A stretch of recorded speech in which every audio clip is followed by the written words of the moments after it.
the previous map. I'd like to see them go proactive now. Yeah, it's just like I'm basically leaning onto here that it's a good troll game. We can see it on the numbers. It's just a shit hero. It's kind of like I do not just personally. I mean, I'm not a fan of this hero at all. So 5ManMidas though, they were capable of bringing out a pretty good ending to that game number 1. So if they can keep on living with that win, so to say, that momentum that they just built off of that victory, we might be looking at a quick 2-0. Everything is open. Everything is possible. It definitely is. Let's see if 5ManMidas have what it takes not just to hold, but also to conquer. Ray already scouting out pretty actively here in mid, trying to hope to find an ops ward placed down by KBU, but there's also Quop right next to him, so he's not gonna test this tower. Still 90 damage that he takes for every hit. That actually hurts the Pugna quite a lot. With your 4 armor. Pugna, decent harasser as a support, though of course very, very level hungry. Item hungry later on as well, because his spells actually have pretty short range, except for the life drain. Yeah, when you think about it though, the high movement speed that Pugna has, probably the highest in the game with 330, he can outrun every hero. He can also try to avoid and dodge the Quop if situation arises. The only thing he's going to struggle with is the Spirit Breaker if you have a charge locked in. Outside of that, you're not laning against the Spirit Breaker. Or you are actually laning against the Spirit Breaker, so I'll take that back. He's still going to have a pretty okay time, but Pugna is a squishy. Rubik is still a better trader out of these two, so I feel like KBU is going to have a good time with his top lane. It's just down to the troll. How do they get this hero active? Does he go for Battle Fury? Like, does he need to go farm build? Or will he go just straight up Sanjan, Yasha, BKB, fight with the team, especially when the cooldowns are up? So when DP, for example, Exorcism is not available, Troll might have to intervene with heroes like the Mars, the Grim of the Pognets to start making things. So do we see a Brawl build before the AM gets online, or are we just going to see 2 Battle Furies this game and a subpar 40-minute game is going to be on our hands? Subpar. That's early to say subpar. No, I think I'd like to see this troll go for the brawl build as well to fit in with like the capabilities of the rest of his lineup. But of course, if you have such a good lane that you can get the Battle Fury earlier than the AM, it's still totally allowed to go for that build on the troll, and you're not necessarily locking yourself in for the late game race just yet. But I'd like to see them avoid that. I love how you say allowed. Oh, that's illegal to go Battle Fury on a troll. You're not allowed to do it. Some builds are just illegal, man. Give me an example. Give me an example. What's an illegal build? What is an illegal build? My brain keeps on coming up with good builds, actually, because normally when people ask me, it's about good builds. Dang. Okay. All right. Okay, I'm gonna ask you. Counter psychology. Manta Style Timbersaw. I have that's borderline illegal. I'd call the cops on it, and then the cops can tell me that it's not actually illegal. But I still feel like my phone call was valid. Okay, but I have seen that be legit. Once. Yeah, I think we've all seen that it was a legit build, and then people started building in pub games and realized that wait a minute, we've been fooled. I guess every time you see a support hero building Dagon, it's like, nope, you don't do that. Pugna. Well, I don't know how that's a split kill, but little Jimmy here, this one lonely melee creep manages to snatch the last hit, so First Blood is actually split between the Warden and Sunlight. If you've hit somebody in the past half minute, you might just still get the credit on their kill. Yeah, it's just that the melee creep managed to sneak in that one right click in between for that kill, so Pugna already talked about how squishy he is. He's not going to beat this Rubik in a battle, so KBUS, they do have a tiny advantage, at least to buy the Spirit Breaker some time. Troll's still going to get farmed. That's not their focus. It's more about getting the Spirit Breaker what he needs while keeping this Pugna at bay and keeping him low leveled. Little boy taking a beating on this bottom lane here. Yeah, he's low. And he needs He's to a get rid of soft his boy. mana without dying. That's the big problem here. Imagine having a hero that's just pushing you out of the lane with 2 spells. My thanks will come later. I mean, he did need to eat 2 mangoes for those 2 spells. Like, Silencer is a very nice support hero, but he's so mana intensive. He really needs to hit both on the curse. Yep, and he's maximizing all on regen right now.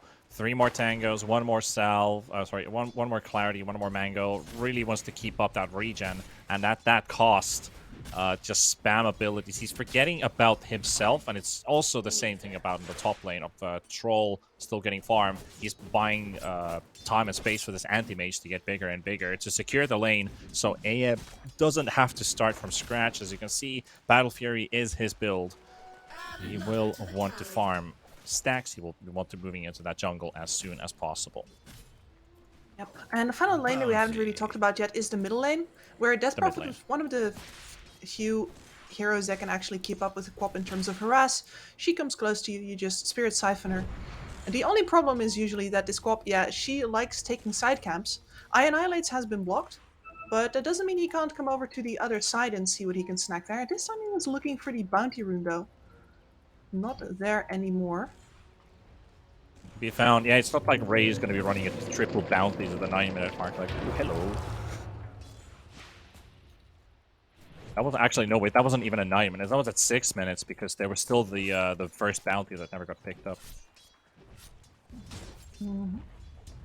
Now Annihilate going to wait for his own bounty rune to spawn before he can actually start bringing the hurt again. And he has in fact taken no levels in the Shadow Strike, knowing that this is not a trade lane for him. He's just going to look to outfarm this Death Prophet with the screams. Yep. The moment you throw in the dagger, you're going to get hit by Spirit Siphon. Worthy of a god's praise. Knowing that he's not gonna win the trading duel. So yep, exactly as he said, farming build. Unfortunately, in this case, Quap, walk of shame all the way back home to get a bottle refill, halfway to level 6. Oh, there's a bit of a brawl in top with this camp being pulled, but nothing too dangerous actually happening here on either side. It is still 1-0, 5 minutes after our very, could almost say peaceful start, but as I say that, the magic word has been given. And action happens. It's so easy. This whole thing is scripted, right? It is. Just say the magic word and things happen. Dire's top tower is under attack. And a 60% missed chance of the Whirling Axes not saving the Troll there against the last right clicks of the Spirit Breaker. Yep, not to even talk about the Rubik all the way from distance. 8 bolts and right clicks, 175 damage on the Fate Bolt. I wonder if in the next patch they're actually going to nerf Fate Bolt from the Radiant's Rubik, middle because tower is under attack. he's still a situational support, and Radiant's he has been going through some rough phases. I think he just buffed the Fate Bolt at the latest. Meanwhile, little boy getting a kill, but losing his life in the process. Feyna. Now getting that kill, but as he is dead, he's not going to get that +2. And there's a regen rune for the Quap. Does Quap rotate with this? Nah, she's still staying. Farming. Oh, found a little stack. Just a small one. Hey. Still, that's a payday. And especially because it comes straight out of the pockets of her direct opponent. That always feels good. Yeah, always does. Also has that regen in the bottle, so Quap can just keep on spamming that Scream of Pain wherever she wants right now. Radiant's middle tower is under attack. Could easily Actually push see, the wave, go some farm. Yeah, you see a bunch of stacking. Quaps skipping the Sonic Wave on level 6, so Yeah, they that can does, wait until they have the that Scream does tend to maxed. happen a lot. Yeah. That does tend to happen a lot, where they're like, can we fight this troll? Meanwhile, he's gonna need some help. Or not. Quap rotated for nothing, really.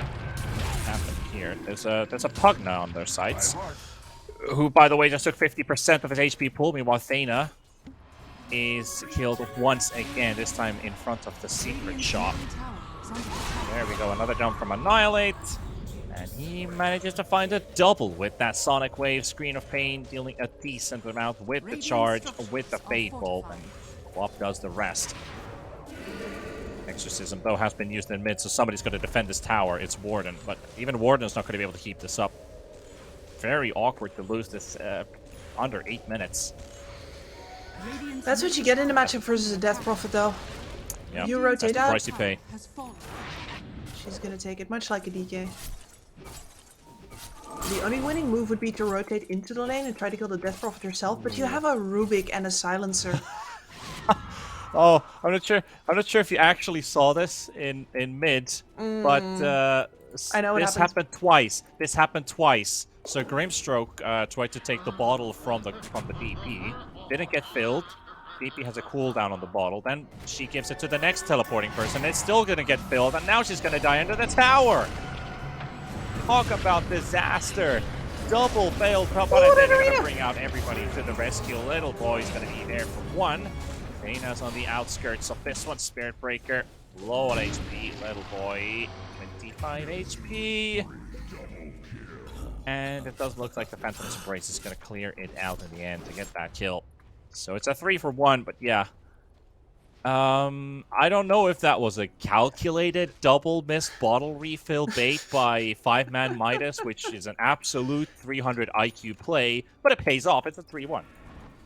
And this is the most dangerous phase for your middle tower when the enemy has just lost theirs. They usually want to group and immediately take the counter kill on the tower before the wave starts pushing in too far on the mid. But no, they hold off that attempt. And RL can now safely retreat into the jungle to hit some camps. That has been quite easily farming up, as with 63 last hits picked up so far. He's got the most at the moment. Making some good progress towards his Battle Fury. Already halfway through.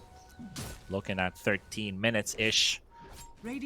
Unless he is interrupted, like right now, Bolo, he is wanting to steal some last hits, but at least he's stealing some XP from the anti-mage while getting closer to his level 6. Meanwhile, Lies is being chased up. Nether Strike will be connecting onto the Troll Warlord, down to 200 HP.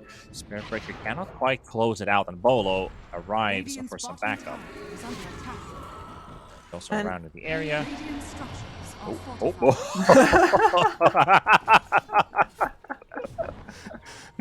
That's literal Spain action right there. What a dodge. Wow. Nope. I'd love to see that again. That was just beautiful.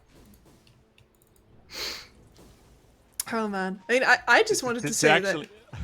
I just want to say that KBU there is playing around abilities that 5ManMidas doesn't actually have. They're playing around the possible silence of the Death Prophet. They're playing around the possible ult of the Troll Warlord, neither of which have been skilled, and now... Oh, beautiful. He's dodging the spear and everything. Enabling a double kill for Annihilate. Quap now up 4-1-1. All thanks to Sunlight, just toying around and playing around here with this Spirit Breaker. Very nicely played. Rotating towards top as well, Bolo. Gonna get dived by Dad. 1, 2, 3 with the Mana Void, and with the ticks. The silence is there from the DP, but it's not going to be enough damage to kill the anti-mage. Not nearly, but at least enough to shove him away. Mars respawns? Long teleport. That's going to take at least 5 seconds, so he's out. Every charge used by the DP still going. Out of spite, I think. Yeah, I think so too. Yeah, I don't want to see your face ever again. At the very least, this tower is going to be taking quite a lot of damage. Oh, Troll, half HP already gone. No Sonic Wave, but Nether Strike's gonna be there. He gets his ulti off while he was flying in the air. And he's gonna regenerate a bit and maybe even kill the Spirit Breaker. Well, not quite. Quap's gonna be there to scream in between. That scream hurts. Meanwhile, 4 heroes on top. The Exorcism takes down the top tower. It's not a significant tower, but it's still a trade for the Troll losing his life. It is. This is going to cost KBU a bunch of space in their triangle. Bunch of Roche control as well, but that's not really an issue just yet. The only way that 5ManMidas have to take Roche is Exorcism, really. And especially not level 1 Exorcism is not great for that either. You ideally want to have it level 2, so this loss is not going to come back to bite them for a little bit. Yep. Bit of a panic silence there, but does it actually enable for a fight? It does look like it, because it's a trade for 1-for-1. Warden with the Inkswell stun. He stole it. Hit onto the Mars with it. Teammates are a bit afraid to follow up on that, especially when I Annihilate did not have a Sonic Wave ready. Charge again. Oh, teleport cancel. Yep. Oh, that's a dead silence. Teammates joining in the fun, but the spear's going to be there, but the silence is there as well, and that's going to be going down. Quap's unable to save the anti-mage in time. Such a good silence from the DP, keeping them all busy for a moment and enabling that AM kill. They got some revenge for losing their troll earlier on, and that ends up being a 3-for-3 trade. You can see there how careful KBU needs to play around that nether ward, making it really hard for them to fight and not immediately lose all of their mana and a bunch of AP. They're so spell dependent right now. KBU holding on to a 2,000 gold lead. Just like in the last game, they were up ahead, at least in terms of economy. And this time their carry matchup looks quite a bit different because this AM is not actually that unfavored versus the troll. The troll did go for the Maelstrom, so he's going to have that up pretty much right now. And he is going to be active a lot earlier. Yes, it's still a farming item, but it's still a good damage dealing item too for that quick needed burst. I'm a bit surprised he actually went for the Maelstrom, considering if AM picks up the shard, that's even going to nerf the damage output of the Maelstrom during team fights. But, you know, Mjolnir attack speed, he needs that extra with the fervor to get those quick roots out. A little boy. Shadowblade now up. Ooh, Shadowblade. Yep, we have a invincible charging cow leaving the base, heading towards the Pugna. Da-dun, da-dun, da-dun, da-dun, da-dun, da-dun, da-da-da. He's lost half of his HP already. Under the tower he goes, and the spear coming in from Little Boy will intervene. Dana's also going to be there. That's going to be the first casualty. Rubik dropping low on HP as well, as the Death Prophet finally arrives for the party. Mars finally killed off by the tower. Spiritbreaker trying to charge away. Will be successfully doing so. But that is also the Queen of Pain. The silence is going to be ready by RRL, and he gets it out, but the illusion, it's not enough. It's not enough to disjoint and keep the DP away. And that was a double kill for the Pugna there, thanks to the nether ward, which nobody had the time to take down. Wait, we're not But done? it's not over yet. Oh, and the full heal from the Exorcism as well from the Spirits. Bash. So good luck with that. No bash. So, what did we just witness? Mayhem. Mayhem indeed, yeah. The double kill from the Pugna, just thanks to the nether ward, who is now putting more points into. That's going to be an absolute thorn in KBU's side for the next 15 minutes. And they're really going to have to start focusing it down. You can see the silencer pinging it, even as he was already dead. And other heroes kept on falling.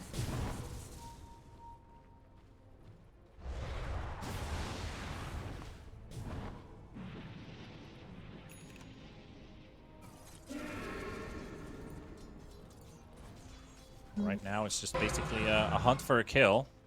He's being targeted with a RRL. charge. Potential kill here. Nowhere to go with the DP. That's a pretty important pick-off here for KBU. Getting the Death Prophet out of play without her Exorcism also slows down her almost finished BKB. 300 gold short from it as she dies. Do they get to push an objective is the big question here, because that's what KBU would really like to get. Another tier 1 tower at least out of the way. So hard to push up against this 5ManMidas lineup though. Yeah, there's the charge. Troll able to teleport back home though. Or at least under the tier 1 tower. Spiritbreaker is still going to go through with this. It's also very fast, so look at that smoke. That way, and this is their opportunity. Shadowblade's going to end in 1 second, and here comes Pugna. I spotted him. You couldn't have timed that better.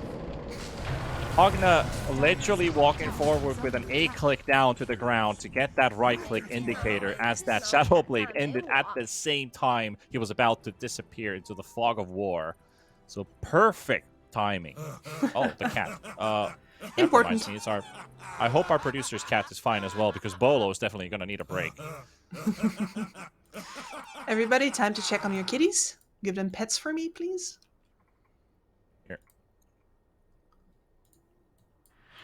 If there's any cat people around there, we're for you. We're here for you. And I guess That's that if all, you're I'm not playing saying. a pro video game for a living, you might want to remove Kitty from the keyboard. Might make a lot of sense, yeah. I guess we finally found out the mystery for all those misclick BKBs and suddenly missed black holes and reverse polarities because of a kitty accidentally walked on the keyboard. All cats. Dire's middle tower. I mean, that's All- understandable, All right? cats at the same time. Bomb. I mean, they do it on purpose, right? Cats are cute, but they're also little bastards. It's like, oh, you need to make the game-winning play right here? Don't mind if I chew through your cables. Right now.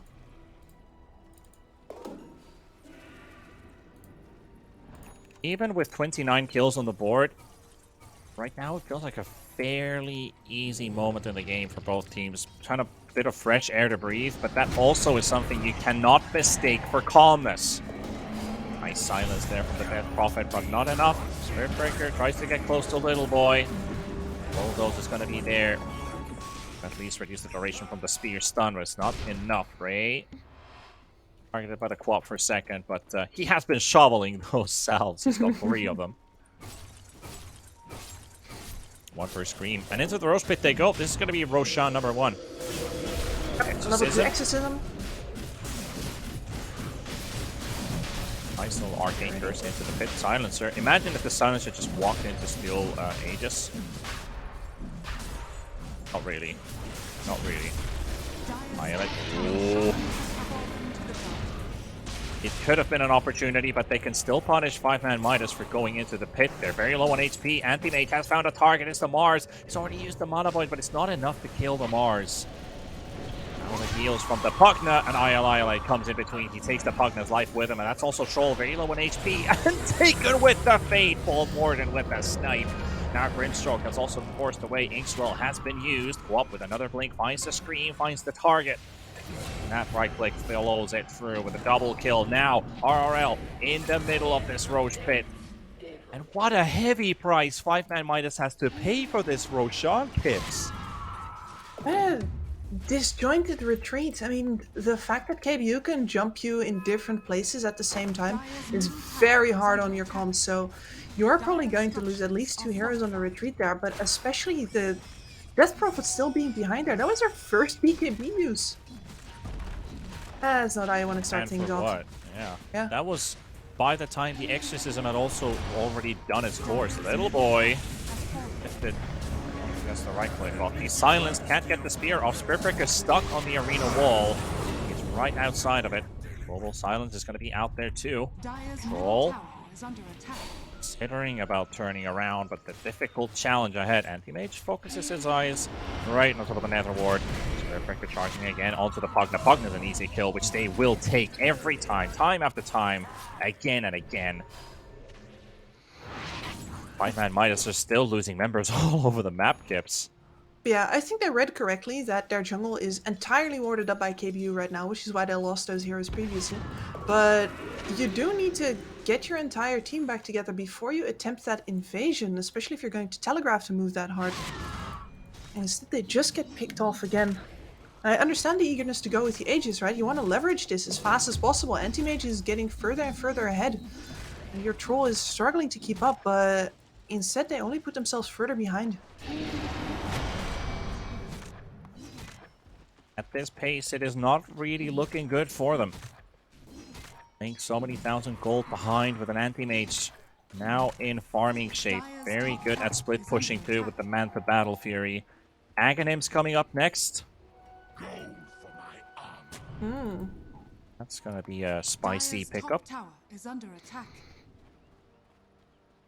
Interesting. I mean, there's certainly the backlines of 5ManMidas are absolutely going to loathe their existence with that illusion on top of them.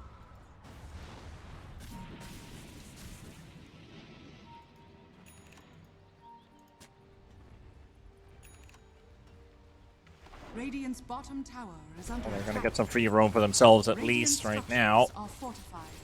Up tier 2 Dire's tower top falling. tower is under Bottom is attack. being pressured by Little Boy. He does lose his catapults, Radiant's bottom which is tower basically is his under pushing attack. tool to take that tower. But look at this move here. Why annihilate?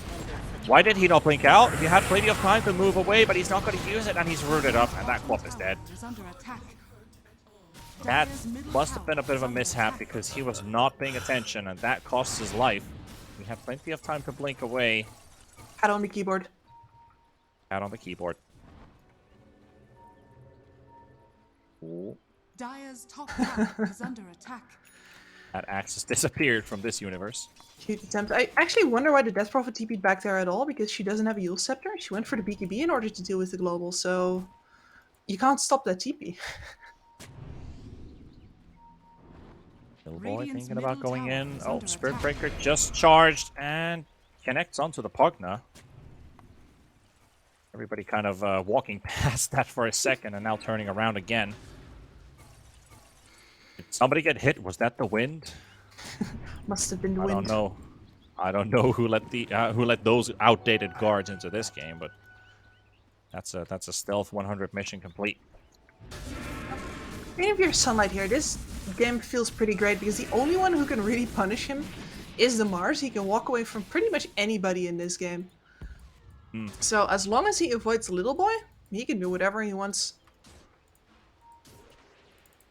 Yeah, enjoying his life, and he's getting so big as well in the Spirit Breaker because he can constantly split push with this charge from one lane to the other, not really facing any resistance because there's nobody with the teleport boots. Radiant's middle tower is Or under no attack. actual global presence here from 5ManMidas' lineup, which is kind of what they're struggling from. KBU is split pushing 2 lanes, and 5ManMidas is desperately trying to take down one tower. You have a Spirit Breaker pushing your top wave next to the tier 3 tower. You have an Anti-Mage split pushing your tier 1 tower almost down completely. Bolo gets the deny out of it. Has been denied. And they can't even get this tier 2 tower down. So they've Dire's already top lost the is tower under attack. with one commitment towards a tier 2 tower in mid, and they couldn't even get it. That's how grim the split push situation is for 5ManMidas. Certainly is. The only one they have in order to force fight with is Little Boy. And as soon as you show his nose anywhere, the enemy is going to go a different place immediately or straight They on found top right of him. Might as well just nuke him right away when they got the opportunity, and they will DP pops her exorcism, or no. Oh, She no. leaves it done. Does not use it, so at least they have exorcism if they want to take another fight. But that's another BKB charge down the drain, Dire's middle and most tower importantly, is under gets attack. defensively used. Once again, now they have much bigger problems than just split push. They're going to have to stand behind this tower. No longer welcome in your own lands. The tenant has driven you away. Dire's I am middle gonna make tower is sure of under that. attack. That looks to be Dire's for middle Scotty. tower So he has put the fallen. Scotty in between of not building that Aghanims. That is just for flair and for show. Dire's bottom So tower Scotty is under first. attack. Yep. So the Scotty is going to do a lot of direct work for him in a matchup versus the Troll Warlord, where the extra lifesteal that the Troll gets during his ult will be all but negated. So as long as the Anti-Mage hits him Dire's during the bottom ult, tower is Troll under Warlord can sure stay alive during his ult, but he's not actually going to come back to fight again after. Most importantly, what I want to bring out here is exactly what I saw after the draft. It's a pretty good troll game, but the hero is what it is. I haven't seen any impact from Lies yet. That BKB is going to be the changing point, and by then, you need to make yourself shown. You need to make yourself known on the server. To be atrocious, to be afraid, to be fearful. Really punish KBU. And I'm not sure if they can do that at this much of an item deficient. I think that the only choice they have right now is to give Bolo a whole bunch of farm priority. Let him farm up that Aghanim Scepter. Leverage the Anti-Mage's net worth against him. He's got so much stats right now to throw at his own team. I don't think you really got a straightforward way out otherwise. Stroll's not going to win the man fight with the Scotty up. His Death Prophet actually also hates the Scotty. Now that I Radiant's mention middle it, Yep. tower is under attack. you do not And get for to DP, it Spirit makes things Siphon a whole lot worse. and Anti-Mage is on Dire's top of your top tower. is under attack.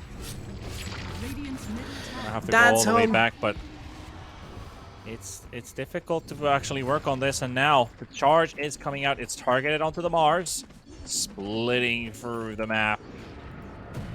Target found. That's number 1, and that is number 2. And look at that. By the time he's already finished the charge, there's 3 more KBU members arriving, and Mars is dead. And this is going to be a difficult fight. Anti-Mage is split pushing, while 2 of these cores are fighting against 4 of KBU, and they can't get anything done. The Troll gets his ulti off just in time. He's going to be targeting the Spirit Breaker, but as said, that Bulldoze is going to be doing a lot of work, and the charge will be connecting onto both of these heroes. And the DP is about to fall as well. She never used Exorcism for this, and that is a dead Troll. That is going to be a dead DP. Their base is falling. That is killing everyone inside there. The Pugna gone. Grimstroke forced to go back to the fountain. It's just one-sided for KBU. They're dominating everything, Gibbs. Absolutely disastrous. That was it. I admire them for not calling it just yet, but having your Spirit Breaker leave the side of the Anti-Mage to go fight the entire enemy team, like, this Death Prophet never throughout this fight does she see an opportunity to say, alright, fine, we're committed here, they're committed here. Silenced for most of this. By now, do you really pop your ultimate still? Yeah. The I don't think sideways so. Sonic Wave connecting on both of those heroes, and then that Spirit Breaker charge allowing them to get the stun on both, forcing out the final seconds from the Trolls, so he doesn't even get to lifesteal. Yeah, I think that this is one of the things that I really like about this Annihilate comp, is that his positioning of the Sonic Wave is usually not just used for the damage. He's not just maximizing, oh, I gotta hit all my targets, but he's also thinking about the directions in which he's pushing them and disabling them for the benefit of the rest of his team. It's just extra Those could be vicious. really big things. That's kind of like why the Wind Ranger support is so popular, because of the shard and the forced movement that it kind of enables. Annihilate again. Almost one of those moments where you turn around to pick up a neutral item and then you end up getting killed for it. Mars, you're 2D. Oof. Oh. That shard. I think I've seen everything now. What a Spirit Breaker charge. How much damage he deals onto this Mars. That's PKB. That's it. They're all just running away from this guy. He is having the time of a lifetime right now. And that's a DP dead with a BKB on, again, defensively used to try and make her way out. 5ManMidas is getting crushed. There's no resistance. There's no resistance whatsoever. I think what really made the difference here for them is that they only had a Mars for the catch. With Pugna on your support, sure, you can push those first 3 towers down, but then afterwards you gotta claim that space. KBU has just been running circles around them. Why is this no BKB? Yeah, likewise, he can buff his ulti, but it's not gonna do any difference here. It does nothing. It does nothing.